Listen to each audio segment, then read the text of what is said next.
हमने इसको इतना बढ़ा दिया है ना, इतना सीरियस बना दिया है कि उनको लगता है ना कि हम अगर कुछ करेंगे तो ये लोग डरेंगे। अबे घंटा डरते हैं हम। ऐसे तो ऐसे विस्फोट बचपन से देखते आए हैं। अभी तक जितने बड़े बम विस्फोट हुए हैं कांग्रेस की सरकार में, दिल्ली में शीला दीक्षित की सरकार थी, सारे बम विस्फोट होते थे। आंकड़े हैं, जाए गूगल कर ले, सर्च कर ले, गलत कह रहा हूं तो बताएं। दिवाली के दिन हमें याद है, हम स्टूडेंट हुआ करते थे, सरोजनी नगर से चले थे और मुनीरका पहुंचे ही थे कि पता चला कि सरोजनी नगर में दिवाली के एक दिन पहले बम विस्फोट हो गया। तो क्या पटाखे फूटे, दिवाली के पटाखे फूट रहे थे? यही समझ में नहीं आता। लोगों की मौत दिवाली के पटाखों से हो रही थी कि मतलब ऐसा क्यों? मतलब ये तो वही हो गया, आप करे तो लीला, हम करे तो करेक्टर ढीला।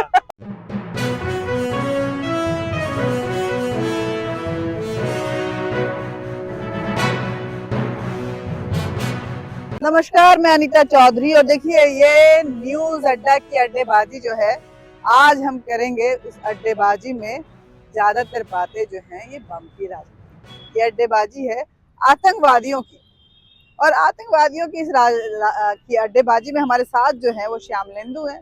श्यामलेंदु वरिष्ठ पत्रकार हैं, बहुत अच्छा लिखते हैं, सटायर बहुत अच्छा लिखते हैं, जिंगल्स लिखते हैं। ये भैया हमको तो जिंगल लिखने नहीं आती है, लेकिन ये जिंगल मिंगल में ये बताइए कि जिंगल मिंगल स्टाइल में कि ये जो बम फूटता है तो राजनीति कहाँ से शुरू हो जाती है, और आरोप होता है कि चुनाव, बेचारा चुनाव जो है बदनाम हो जाता है कि हाय राम, मैं कहाँ से आया, ये बम फूट गया।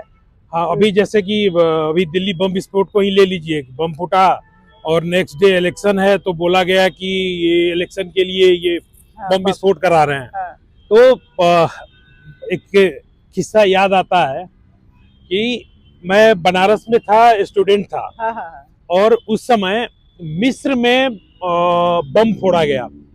तो मिस्र में बम फूटा, अगले दिन समाचार पत्र में पढ़ा जा रहा था। तो पप्पू की चाय की दुकान, बड़ी फेमस चाय की दुकान है, तो मोदी जी भी जा चुके हैं जी। मोदी जी चाय पीने वहाँ जाते हैं। हाँ हाँ, वही तो पप्पू जी, वही। अच्छा, हमको कोई और पप्पू नजर आता? नहीं सारे पप्पू एक तरह नहीं होते। तो पप्पू से बहुत सारे चेहरे उस दुकान पे अभी हाल ही में जो प्रोफेसर कौशल किशोर मिश्रा जी एक्सपायर किए, पॉलिटिकल साइंस के बहुत बड़े विद्वान थे, तो और अशोक पांडे जी, काफी लोग बैठे हुए थे। अशोक पांडे जी बीजेपी के प्रवक्ता भी हैं, यूपी के। तो अखबार पढ़ते हुए उन्होंने बोला कि कमेंट की कि मिस्र में बम फटा और मिश्राओं की भारत में फट रही है। तो सारे लोगों ने ठाका, मतलब जैसे हम मार रहे हैं। जी, बिल्कुल पूरा माहौल जो था वो ठहाकों से भर गया। हाल मिश्राओं की क्यों फटी लगी? वो उन्होंने तंज कसी उनपे, लेकिन यहाँ पे मौजूद इसलिए है कि बम फटा दिल्ली में, लोग मरे, लेकिन असलियत में फटनी जो चाहिए सरकार की चाहिए, बीजेपी की सरकार है, लेकिन बीजेपी उस पे काम कर रही है, तहकीकात कर रही है, पकड़ रही है। फट किसकी रही थी? फट किसकी रही है? और कहाँ के लिए फट रही है? कहाँ के लिए फट रही है? जहाँ रोज पटाखों की तरह बम फूटते हैं। और अब आप खुद देखिए, आप तो वरिष्ठ पत्रकार रहे हैं, आप खुद बताइए कि जिस समय दिल्ली में आए दिन, दिवाली के दिन हमें याद है, हम स्टूडेंट हुआ करते थे, सरोजनी नगर से चले थे और मुनीरका पहुंचे ही थे कि पता चला कि सरोजनी नगर में दिवाली के एक दिन पहले बम विस्फोट हो गया। हाय भगवान, तो क्या पटाखे फूटे, दिवाली के पटाखे फूट रहे थे? यही समझ में नहीं आता। लोगों की मौत दिवाली के पटाखों से हो रही थी कि मतलब ऐसा क्यों? मतलब ये तो वही हो गया, आप करे तो लीला, हम करे तो करेक्टर ढीला।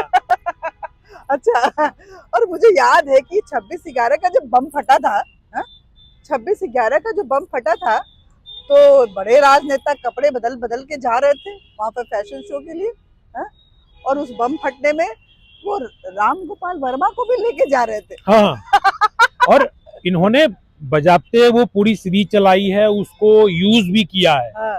अभी क्या है कि देखिए, ये कहना आपका जायज है कि जहाँ पे विस्फोटक पदार्थ बरामद हुए और जहाँ की सूचना थी कि एकत्रित किए जा रहे थे, हरियाणा था, बीजेपी की सरकार थी। दिल्ली में बम विस्फोट हुआ, दिल्ली में बीजेपी की सरकार है। तो जाहिर सी बात है कि चुनाव अब खत्म हो गए। हाँ। बिहार में बड़ी जीत मिली। उस दिन उसके दूसरे दिन वोटिंग बस होनी थी, तो हाँ। मतलब इस बम ने बहुत प्रभाव डाला। देखिए, एकदम सुपड़ा साफ कर दिया मैं विपक्ष का। बम कैसे देखिए प्रभाव कैसे डाल सकता है। आप सीमांचल में अगर बम को इतना ही ये मानती हैं। 200 सीटें सेकंड फेज वाले में ही आई क्या? फर्स्ट में तो लड्डू हो गए। नहीं नहीं, आप खुद देखिए कि अगर बम ही ज्यादा इफेक्टिव होता तो सीमांचल में बीजेपी हार रही थी। और वो पूरा माटोकंद एक भी सीट नहीं आई, पूरा सुपारा साफ हो गया। तो आप कैसे कर सकते हैं कि बम विस्फोट ने। और कहीं भी देखिए ये एक गलत और गंदी राजनीति है कि आप ये किसी भी की जान जाए, सेना पे अटैक हो और आप इसका राजनीतिकीकरण करें। ये गलत है। एक बात समझ में नहीं आती कि अभी लाल किला पे बम फटा तो राजनीति हो गई। ये राजनीति है, चुनाव की राजनीति। जामा मस्जिद में जो बम फटा था वो किसकी राजनीति थी? बताइए। बगल में तो जामा मस्जिद। बिल्कुल बिल्कुल। जामा मस्जिद में भी ऐसे ही बम फटा था और ये सीरियल ब्लास्ट था जामा मस्जिद का। उस समय में क्या हुआ था? कांग्रेस की सरकार थी मेरे ख्याल से। और अभी तक जितने बड़े बम विस्फोट हुए हैं कांग्रेस की सरकार में, दिल्ली में शीला दीक्षित की सरकार थी। सारे बम विस्फोट होते थे। आंकड़े हैं, जाए गूगल कर ले, सर्च कर ले। गलत कह रहा हूँ तो बताएं। हाँ सही बात है। अच्छा, मुझे ना एक बात बहुत अच्छी लगती है, ये आतंकवादियों को लगता है ना मोदी सरकार बहुत पसंद है। वो चुनाव आता है कि पर्पसली आते हैं, बम आता है और फट जाता है। बोलते कि मोदी जी मैं फट रहा हूँ, आप जीतिए। हमारी ये एक ऐसा भी कह सकते हैं कि बम जो है वो जीत के जश्न के लिए मनाया जा रहा हो, आता है लेकिन फट पहले जाता है। लेकिन तकरीबन भारत में वो इंडिकेशन आगाज होता है कि बम फटने वाला है, फुलझड़ियां चलने वाली है। ये और बात है कि 2-4 लोगों को अपने साथ लेके चला जाता है। ये दरअसल ये पूरा जो राजनीति लोग करते हैं, देखिए बीजेपी शुरू से आतंकवाद के विरोध रही है, तो चैलेंज है उनकी तरफ से, बार बार चैलेंज दिया जाता है। और हमारे अमित शाह और मोदी जी, राजनाथ जी, ये लोग इतने कैपेबल हैं और चैलेंज एक्सेप्ट करने वाले हैं। और इनफिनिट मतलब ऐसे कहिए कि ये गेम चेंजर भी हैं। तो इनको इससे कोई बहस नहीं कि आप जितना भी बम फेंक के इनको डराएं, धमकाएं, इनको चैलेंज दें। ये तय है कि हम पकड़ भी लेंगे उनको, हम उनको सजा भी देंगे और हम उस तरह तक पहुंचेंगे। और ये भी कोशिश रहेगी कि आगे बम विस्फोट इस तरह के ना मासूमों की जान ना जाए। अच्छा, एक बात हमको समझ में नहीं आ रही। देखो ये बम तो फटा, बोल के बोला कि मोदी जी मैं आ रहा हूँ, मैं आपके सेलिब्रेशन का पहला आगाज कर रहा हूँ, फट रहा हूँ और फट गया। और इससे उन्होंने ये भी बताया कि विपक्ष की भी फटेगी इससे, तो वो भी फटी। बिहार आपके नाम बम ने कर दिया, ऐसा धुआं हो गया, एकदम धुआं हुआ, गर्दा उड़ गया। बम से वैसे बम फटता है तो गर्दा उड़ता ही है। बिल्कुल बिल्कुल। ये तो हमने देखा है। लेकिन विपक्ष की चाहे जितनी फटी हुई हो, हमने देखा कि इस बम फटने के बाद से आतंकवादियों की तो बहुत फटी हुई है। ये जो पढ़े लिखे आतंकवादी थे। अब देखिए एक नया रैकेट सामने आया कि जिस प्रोफेशन पे आप जिसको भगवान की तरह देखते थे कि भाई ये नोबेल प्रोफेशन है डॉक्टरों का, तो डॉक्टर के रूप में, भगवान के रूप में जो शैतान और हैवान जो आए हैं, तो अब ये जरूरी है कि अब हर तालीम की, हर प्रोफेशन की अच्छे से तफ्तीश होनी बहुत जरूरी है। वो बहुत जरूरी है अब। और खासकर देख लीजिए कि अब कौन है, कैसे है, किस रूप में आ रहा है हमारे सामने, ये देखना बहुत जरूरी है। और मजे की बात तो ऐसे कह लीजिए कि देखिए पूरे इंटरनेशनल लेवल पे विस्फोट बाहर भी होते हैं, वो जाके मारते हैं, हम भी जाके मारने लगे हैं, सर्जिकल स्ट्राइक पे भी सवाल उठे हैं। तो ये सवाल करने वाले ऐसे लोग हैं कि ये किसी से भी सवाल कर, अलबत्ता कहना नहीं चाहिए।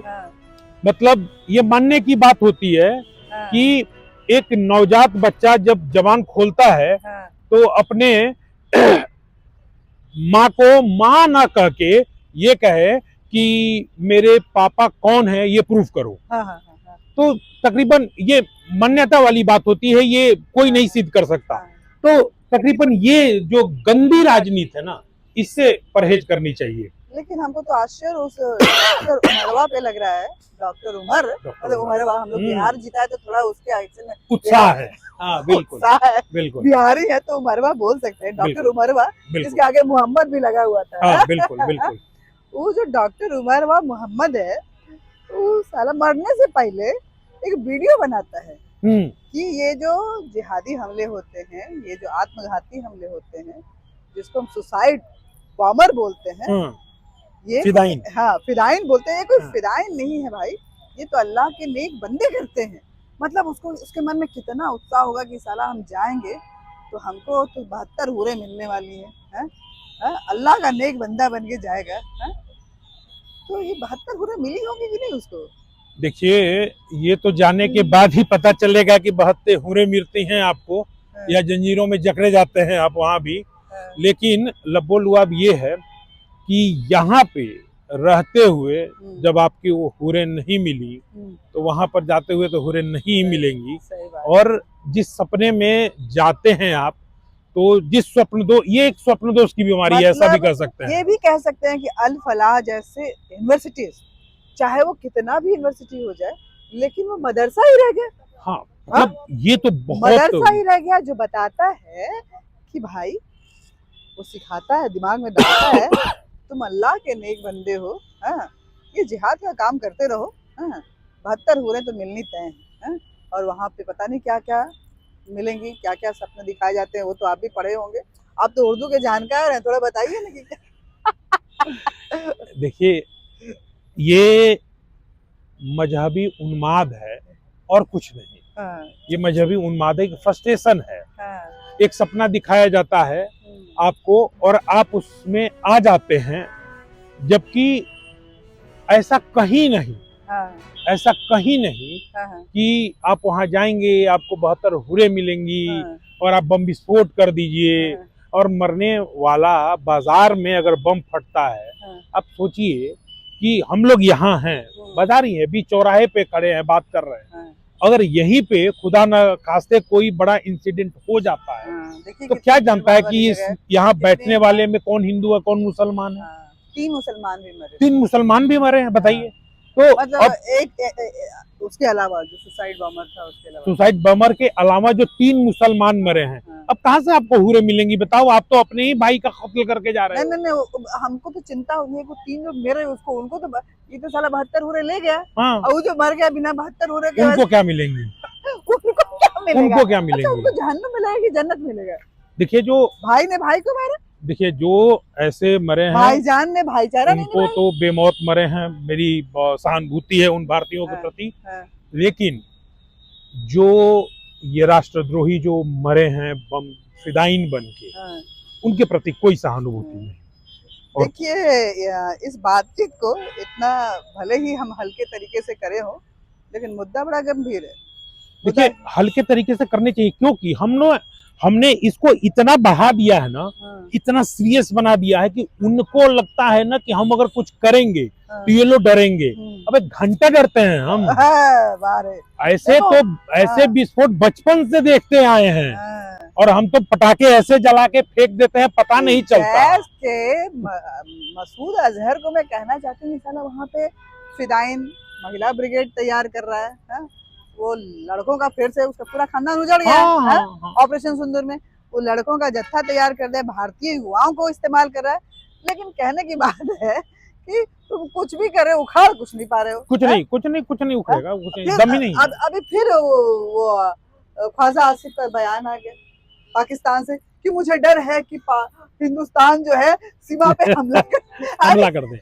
हम वही वो कुछ गलती करते नहीं है कि उनको डर सताने लगता है। वही देखिए, बम फटा दिल्ली में, फट पाकिस्तान में रही है। चोर की दाढ़ी तो तिनका दाढ़ी, लेकिन ख्वाजा आसिफ को दाढ़ी नहीं है मेरे ख्याल से, है? नहीं, थोड़ा बहुत तो रखते होंगे, वो तो जरूरी है इनको। हाँ, मसूद अजहर को तो है। हाँ, बिल्कुल तिनका सामने आ गया। तो ये गंभीर मुद्दे में मैं एक बात समझना चाहती हूँ कि ये पढ़े लिखे जो हैं, उनके अंदर वो कट्टरता कितनी होगी, है? कि उन्होंने सोचे बिना, और समझिए कि कितना किलो, 1000 किलो, 3000 किलो का वो RDX था, विस्फोटक था, उससे कितने बॉम्ब बन सकते थे। देखिए देखिए एक बहुत एक मतलब अपने लाइफ का इंसिडेंट बता रहा हूँ आपको। मेरे गुरु रहे हैं जिनसे मैंने उर्दू की तालीम ली है, मास कम्युनिकेशन जाना है, रेडियो पढ़ा है उनसे, डॉक्टर GR सैयद। उनके साथ बैठ के और एक प्रोफेसर साहब के साथ बैठ के मैं मूवी देख रहा था, और बम विस्फोट पे ही बनी मूवी थी जो 93 में जो ब्लास्ट हुआ था, मुंबई ब्लास्ट, उस पे ही बनी फिल्म थी ब्लैक फ्राइडे, जो बैंड थी। तो जो बैंड वर्जन था, अब आप देख लो, कांग्रेस के सरकार में ब्लास्ट होता है, कांग्रेस ही बैन करती है उस फिल्म को, ठीक है। अब वो फिल्म बनी, उस फिल्म को अनकट वर्जन हम लोग देख रहे थे, क्योंकि मास मीडिया के स्टूडेंट होने के चलते वो हमें अवेलेबल था और हम देख रहे थे। एक हमारा ही मित्र उठता है उसमें से और बोलता है कि देख के कि जैसे ही फिल्म शुरू होती है तो हरे रंग का माला जो है वो दिख जाता है, तो दिख जैसे लाहौल विला कुब्बत। और हमारे ही प्रोफेसर जो भी मुस्लिम है वो कहते हैं कि ये तुम कठमुल्ले हो साले, कभी सुधरोगे नहीं।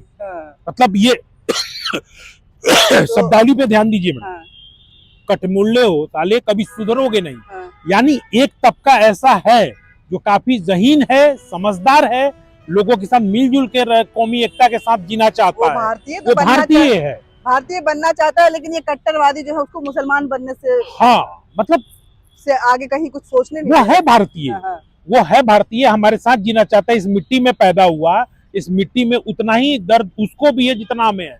लेकिन कुछ तबके हैं, कुछ लोग जो उन्हें बार बार भड़काते हैं और जो खुद सुधरने को तैयार नहीं, मुसलमान बना के रखना चाहते हैं। तुम मुसलमान हो, तुम भारतीय जो होगा बाद में देखा जाएगा। देखिए अभी मैं एक इंटरव्यू सुन रही थी एक एक्स मुस्लिम का, वो जो बता रहा था जो मिथ्य है कुरान को लेकर के, और जो जिस तरह से जिहाद को लेकर के बातें होती हैं, तो वो कितना गलत है। और जब उसको ये सारी चीज़ें पता चली तो वो बहुत कट्टर था, यहाँ तक कि उसने हलाला फलाला सब किए हुए थे, है? लेकिन वो एक्स मुस्लिम हो गया, उसको एहसास है ये चीज़ें गलत है। मुद्दा गंभीर है, बातचीत हल्के तरीके से है। श्यामलेंदु हमारे साथ हैं, कुछ इस तरह के मुद्दों पे हम आगे भी बातचीत करते रहेंगे। लेकिन एक बात तय है कि अगर यूनिवर्सिटी अल फलाह जैसी है तो वो मदरसा है, वो यूनिवर्सिटी नहीं है।